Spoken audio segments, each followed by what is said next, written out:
those meals.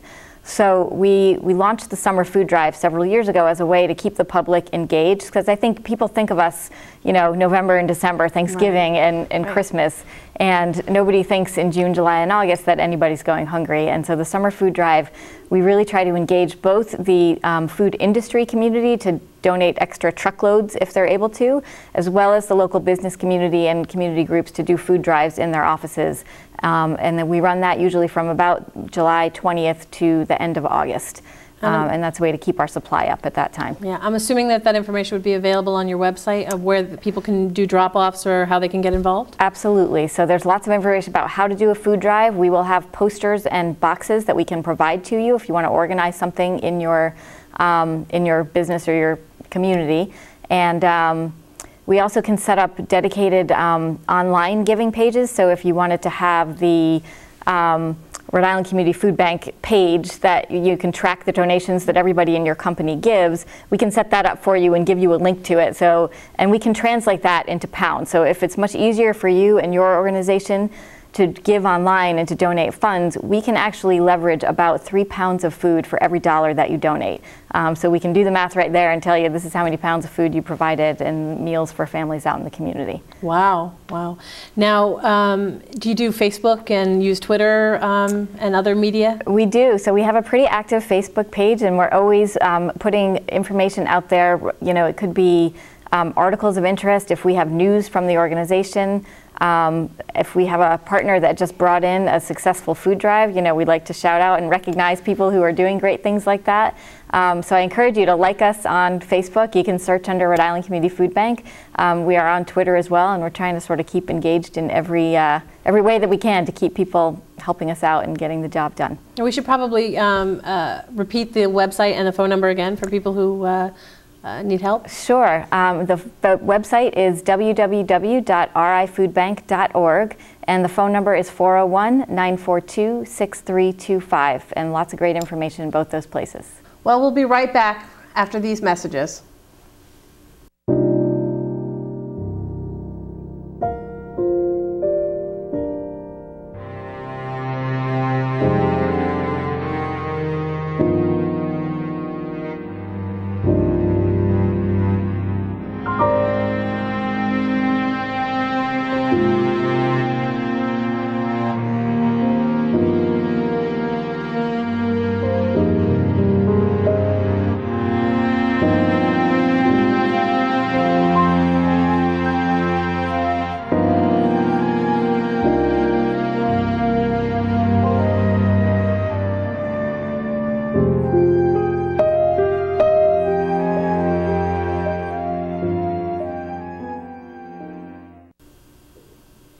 Welcome back to Reach Out. Once again, we're here with Lisa from the Rhode Island Community Food Bank.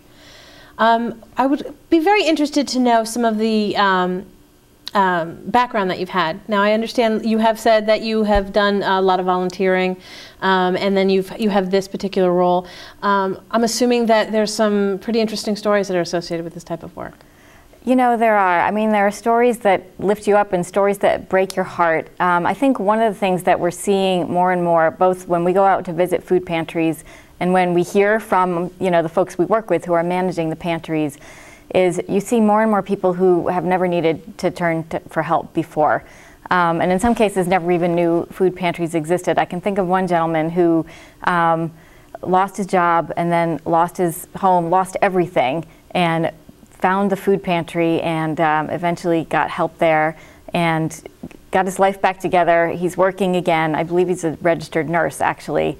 And he's a volunteer at the pantry. And you see that so often where people might be embarrassed or ashamed to ask for help, and they get what they need and then they want to give back. And I think that allays a lot of the misconceptions that there's, all these people just cheating the system. And you really find so many people who cannot believe that they're in a situation that they actually need to go and ask for help. And in many cases, they were the donors before to that food pantry or to the food bank or both. And there's so many people who are unemployed that you're finding all these folks who were never in this situation before.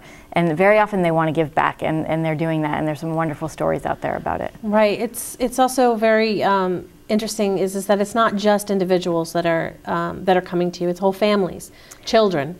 Some children with dietary concerns. One of the things that you and I had talked about was that when you have people with special diet, the food that's coming in may not necessarily address that. That's right. And then that is a challenge that we have because a lot of those sort of special need foods, whether it's low sodium or gluten-free, special foods that seniors might need, those are harder to come by in donations, and there's probably not enough of a need for it that we would actually spend purchasing dollars on it. So we really work to educate our member agencies and work with the volunteers and the staff at the food pantries so that they know how to read the labels, how to guide their clients when clients come in saying, I have this need or I can't eat that. Or in some cases what we say is, give them all the things they can and hopefully they can use their own dollars or their SNAP dollars, which is the new name for food stamps, to purchase the items that they do need to make sure that they have the healthy diet that they need. Now, how do you get partner organizations to come in? Do you actively call out to groups, or are they coming to you? They mostly come to us. We have a pretty well-established network at this point, and we are really strategic about looking at, if somebody new, a new church or a new agency came to us, we're very strategic about looking at, well, what neighborhood are they serving, and do we have other agencies serving that area, and how large are they, and how often are they open, so that we would be adding to or filling a hole that wasn't being met rather than just opening up a bunch more places on the same street. And we also really want them, there are so many people out there who are well-meaning and want to do well and want to help because there's so much need. Right. But we want to make sure that if they open up and they become a member agency and they're going to serve, that they can be sustainable and that they've got sort of a network and a community that is supporting them as well as the support they would get from the food bank. Now, one of the things that you had briefly touched upon is a misperception that there are people that are abusing the system. Do you actually find people who do that? I think it's very rare, and especially in this day and age when there are so many people in need. I think most people, if you don't need it, wouldn't want to go to a food pantry and would much rather shop on their own time in the supermarket when it's open rather than I have to get to the food pantry because they're open from 2 to 4 that day. There's much more dignity and sort of control over what you get when you go to the market. And so, does it never happen? I'm not going to say it never happens. I'm sure it does. But I think it's a very, very small percentage. And one other thing that we could touch on that we haven't talked a lot about is the SNAP program, which stands for Supplemental Nutrition Assistance Program, formerly food stamps. And what we've seen along with the recession and the growth in unemployment is almost a doubling in the number of people who are on SNAP to the point where it's about, I think, 175,000 people. That includes everyone in a family. And that is a good thing in terms of that's how SNAP is supposed to work. So when more people are in need, they become eligible for the program, they receive those funds, and they can spend those dollars in the grocery stores, which is a good thing. Again, it keeps the grocery stores open and people employed there. People have the dignity of choosing their own food. And because although 9.5 million pounds of food sounds like a lot, it's actually, a drop in the bucket compared to what the SNAP program does. I think it's something like $230 million comes into the state that people are spending in the grocery stores. So we want people to take advantage of that benefit and supplement only what they need from the food pantries so that we can make sure the food pantries can be that safety net. Because we can't expand or double in size. We don't have the resources right now. Yeah. Now, we've interviewed Sandra Tully from the East Bay Food Pantry Action Program. Yes. Yep. Okay. And one of the things that when we were touring, she had indicated that they have other items other than food that they help to distribute, like toothpaste, shampoo. Do you guys do anything like that, or is it all solely edible foods? We do get some of that. We don't actively solicit it, but there are some donors. Some of the donations that we get from the local supermarkets, as well as CVS, sort of things that they've had to pull off the shelves for whatever reason. So we do have some of that. It's a small percentage. It might be 1 or 2% of what we distribute is what we call non-food. Okay. And again, we don't sort of go out and solicit it and spend money on it, but all those things, whether it's toothpaste or toilet paper or shampoo, are expensive, and anything we can provide to alleviate the stress of a household budget is a good thing. Yeah. Where are you finding items that you're lacking in the extreme? In terms of what do we most need? Yes. Whenever we ask for food or we ask for food drives, it's sort of the usual things that you would think. Protein, peanut butter, tuna fish, beans, rice, pasta, cereal, canned fruits and vegetables, canned pastas and soups and stews. You know, we want all those things that mom can make a meal out of relatively easily and relatively healthy. And, you know, some of those things that we don't get very much of at all in donations, peanut butter, tuna fish. Right. So those are really the most needed items that are expensive for us to purchase as well, and that families want. Right. Now, I understand that you get some fresh produce from local farms, but what about things like milk, eggs, and perishables? We do get some of that. It's not a huge percentage, but there are some local egg donations that happen and some dairy.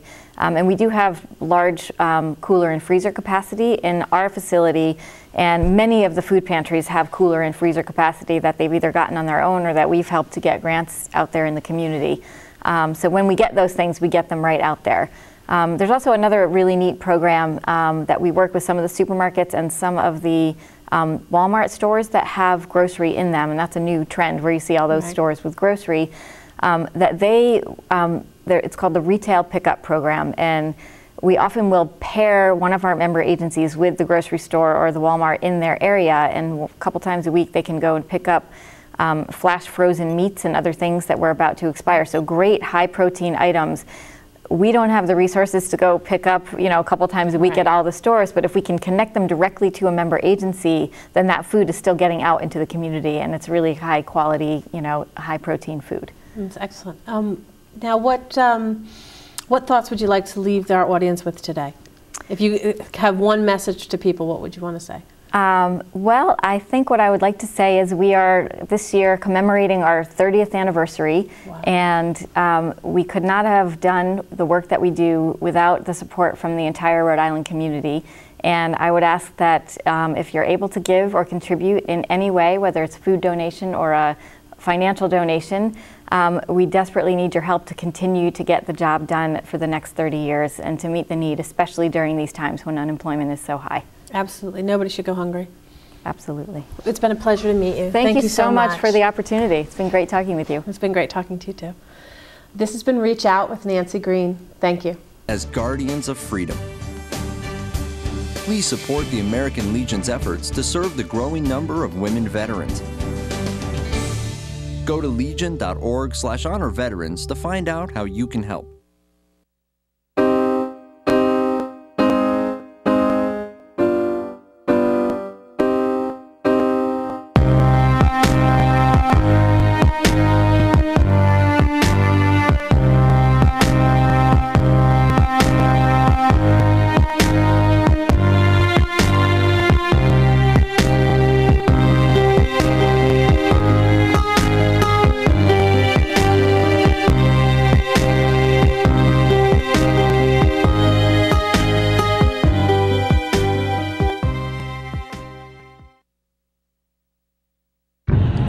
The March of Dimes, the resolve, the purpose, and the drive. The March of Dimes led the effort to ensure that neonatal intensive care is within reach of every baby. Funded research to develop life-saving surfactant therapy to help premature babies breathe.